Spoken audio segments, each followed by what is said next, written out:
Assalamualaikum students. FSC part 1 biology chapter number 5 variety of life का हमारा last topic है वो है हेपेटाइटिस। हेपेटाइटिस होती क्या है? It's a inflammation of liver. और इसकी वजह क्या है? इसकी वजह ये है कि हम कहते हैं कोई वायरल इन्फेक्शन हो जाए उसकी वजह से हो जाती है, कोई टॉक्सिक एजेंट जो हमारी बॉडी के लिए डेंजरस होता है उसकी वजह से हो सकती है, हमने कोई मेडिसिन ऐसी ले ली है, कोई ड्रग है उसका इफ़ेक्ट हो सकता है हमारे लिवर पर, उससे कौन सी डिज़ीज़ कॉज हो सकती है? हेपेटाइटिस। आपने सुना होगा कि आजकल ये बड़ी कॉमन है, मतलब हम नोट कर रहे हैं कि हेपेटाइटिस बड़े लोगों को है। उसकी वजह अनहाइजेनिक मेजर्स हैं कि सफाई का ख्याल ना होना, ये भी एक बहुत बड़ी वजह है। अगर हम सिम्टम्स की बात करें हेपेटाइटिस के, तो जो मेन सिम्टम्स हैं, सबसे पहले तो हम कहते हैं इसमें जॉन्डिस हो जाता है। जॉन्डिस कहते हैं हेयर कान को। अब्डोमिनल पेन हो सकती है इसमें, अब्डोमिनल पेन कहते हैं पेट दर्द को। इसके अलावा लिवर इनलार्जमेंट, जो लिवर है, देखिए ना, इन्फ्लेमेशन जब हो जाएगी लिवर की तो लिवर का साइज़ जो है वो इंक्रीज़ कर जाएगा। उसके बाद फटीग हो सकती है, फटीग कहते हैं थकावट को, और बुखार हो सकता है। हम कहते हैं कि हेपेटाइटिस जो है ना वो माइल्ड भी हो सकता है, मतलब हल्का भी हो सकता है, थोड़ा भी हो सकता है, और एक्यूट यानी कि शदीद भी हो सकता है। इतना शदीद हो सकता है कि ये कैंसर भी कॉज कर सकता है बॉडी में। अब हम कहते हैं कि there are different types of viruses. सबसे पहला जो हम बात करेंगे वायरस की, जो है हेपेटाइटिस की, वो है हेपेटाइटिस ए। ये अगर हम बात करें इस चैप्टर में, हम तो वायरसेस की स्टडी कर रहे हैं, तो इट्स बेसिकली वायरल इन्फेक्शन, ठीक है। अगर हम बात करें HIV, क्या हम कहते हैं हेपेटाइटिस ए का पॉजिटिव एजेंट है HIV वायरस, हेपेटाइटिस बी का पॉजिटिव एजेंट है HBV वायरस, हेपेटाइटिस सी का पॉजिटिव एजेंट होगा HCV वायरस, इसी तरह सो ऑन। अब हम हेपेटाइटिस ए की बात करें तो हम कहते हैं कि पहले ना इसे इन्फेक्शियस हेपेटाइटिस कहा जाता था। ये फीसिस के थ्रू यानी कि पखाना वगैरह के थ्रू ये ट्रांसमिट हो जाता था, ठीक है। अगर कोई इन्फेक्टेड पर्सन है उसकी फीसिस के थ्रू किसी दूसरे पर्सन में ट्रांसमिट हो सकता था। लेकिन अब हम ये कहते हैं कि ये वायरस जो है ये होता किस तरह है, ये HAV जो है हेपेटाइटिस जो है वो होता किस तरह, हेपेटाइटिस ए HAV वायरस से ये होता है। अच्छा, अब हम कहते हैं कि जो है हेपेटाइटिस ए वायरस ये है नॉन इन्वेलप्ड। हमने पढ़ा था नॉन इन्वेलप्ड क्या होता है, जिसमें इन्वेलप ना हो बाहर, और RNA वायरस है, यानी कि उसमें जो जीनोम है, ये जेनेटिक मटेरियल है, वो किसका है, वो RNA है। हम कहते हैं कि ये माइल्ड भी हो सकता है, ठीक है, शॉर्ट टर्म के लिए होता है, माइल्ड होता है। इसके अलावा लेस विरुलेंट होता है, मतलब बहुत ज़्यादा डिजीज़ या डिस्ट्रक्शन कॉज नहीं करता। नेक्स्ट जो हेपेटाइटिस है, हम कहते हैं ये मेन मतलब सेकंड मेजर टाइप है हेपेटाइटिस की। इसका पॉजिटिव एजेंट जो है वो है HBV वायरस। हम कहते हैं कि ये ट्रांसमिट कैसे होता है। हेपेटाइटिस बी जो है वो ट्रांसमिट होता है बॉडी फ्लूइड एक्सचेंज करने से।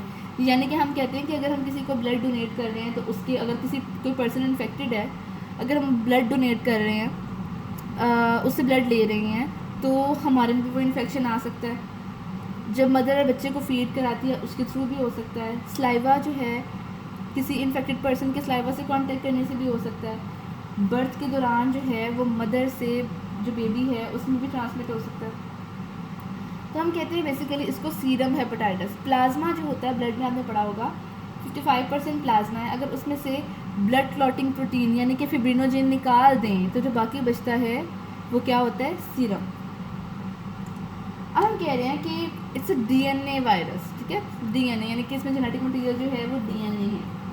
ये बहुत ज़्यादा कॉमन है एशिया में, चाइना में, अफ्रीका में, मिडल ईस्ट में, सऊदी अरेबिया में, फिलीपाइंस में। अच्छा, इसकी जो हम कहते हैं सिम्टम्स कॉमन है ना, वो हैं फटीग, थकावट हो जाती है, भूख ना लगना या यरकान हो जाना, जैसे कॉमन सिम्टम्स हैं।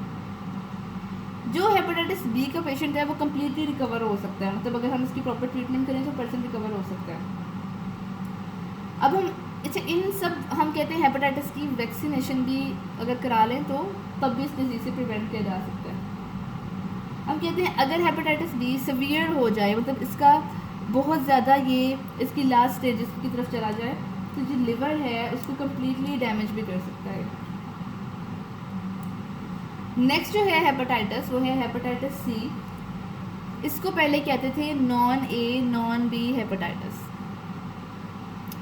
यहाँ आना है hepatitis non A non B hepatitis. हमने कहते हैं कि ये जो हेपेटाइटिस सी था ये पास होता था मदर से चाइल्ड में ड्यूरिंग प्रेगनेंसी, सेक्सुअल कॉन्टेक्ट के ज़रिए ट्रांसमिट हो सकता था। ये इसका जो पॉजिटिव एजेंट है वो HCV वायरस है जो कि एक RNA इन्वेलप्ड वायरस है। हम कहते हैं कि hepatitis C is less severe than A and B hepatitis, लेकिन अगर ये एक्सट्रीम लेवल पर चला जाए तो ये लिवर में मतलब क्रॉनिक डिजीज़ कॉज कर सकता है, मतलब बहुत शदीद या बहुत ज़्यादा प्रॉब्लमेटिक हो सकता है ये भी। Hepatitis D is also called as delta hepatitis. Delta इसलिए कहते हैं कि जो इसका वायरस होता है वो HBV वायरस यानी कि हेपेटाइटिस B का जो पॉजिटिव एजेंट है वायरस उसके अंदर रहता है। अब हम कहते हैं जो नेक्स्ट हेपेटाइटिस है वो है हेपेटाइटिस E। ये हेपेटाइटिस E ट्रांसमिट कैसे होता है? हम कहते हैं कि फीसिस के थ्रू ट्रांसमिट हो जाता है इन्फेक्टेड पर्सन के, लेकिन जो हार्बर और इसके कोवर्कर थे उन्होंने रिवील किया था कि जो पिग है वो सोर्स हो सकता है हेपेटाइटिस E का। जो अगले हेपेटाइटिस हैं वो है हेपेटाइटिस F और हेपेटाइटिस G। इनके बारे में ये कहा जाता है कि इनका जो वायरस है वो अभी तक आइडेंटिफाई नहीं हुआ। हेपेटाइटिस को जैसे मैंने आपको कहा कि अनहाइजेनिक मेजर्स की वजह से हो सकता है, तो इसलिए हम हाइजेनिक मेजर्स को अडॉप्ट करके इस वायरस से प्रिवेंट कर सकते हैं। रूटीन की वैक्सीनेशन कराकर इससे प्रिवेंट कर सकते हैं। ब्लड की स्क्रीनिंग यानी कि ब्लड के टेस्ट वगैरह करवा के इससे प्रिवेंट कर सकते हैं। ऑर्गन और टिश्यूज़ के जो हैं वो स्क्रीनिंग करा के हम तक इससे प्रिवेंट कर सकते हैं। जेनेटिकली इंजीनियर्ड वैक्सीन जो हेपेटाइटिस A है उसकी जो है वैक्सीन वो प्रॉपर जो जेनेटिकली इंजीनियर्ड वैक्सीन है वो अवेलेबल है, बाकियों की अभी नहीं आई। So this was all about the topic. ये जो टॉपिक है हेपेटाइटिस ये बहुत ही इंपॉर्टेंट है एग्ज़ाम पॉइंट ऑफ व्यू से।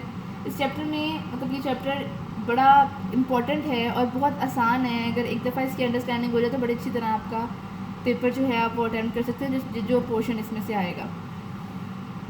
आई होप आपका ये टॉपिक जो है वो क्लियर हो गया होगा।